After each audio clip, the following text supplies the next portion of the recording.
Hi, I'm Dietrich Heyman. I'm the second horn of your Milwaukee Symphony. And I'm Christoph Piepal, the associate principal horn. And we're here to talk just a little bit about this week's concert. This week we're going to start out with a couple of less familiar pieces. A piece by Lily Boulanger to start, and then the Dvorak Piano Concerto. It's always nice to play something unfamiliar by a very famous and well-liked composer. So the Dvorak Piano Concerto is a new piece for all of us.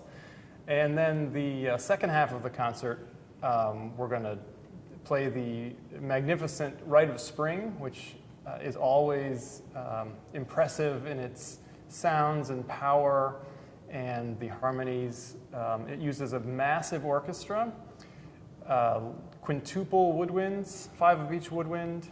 There are 8 horns, 5 trumpets, 2 tubas, and along with all those numbers, there are a lot of interesting instruments mixed in there, like the alto flute, 2 bass clarinets, there's a bass trumpet, and that's one of the great things about the piece is not just the pure power that Stravinsky gets with the piece, but then it will also sort of the bottom drops out of the orchestra, and you're left with these really interesting combinations. Sometimes you can hear like an E-flat clarinet and an alto flute line or something like that, or a bass trumpet solo. And mixed in with those interesting instruments is, in the horn section, is this, what we call this beast. This is the Wagner Tuba. Yes, I'm here to introduce this special instrument. It's called the Wagner Tuba.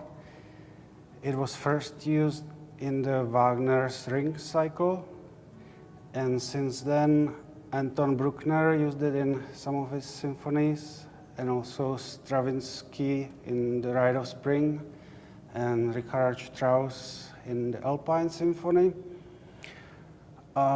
This Wagner tuba is similar to French horn, but it has more expansive and direct sound, sort of like higher pitched tuba.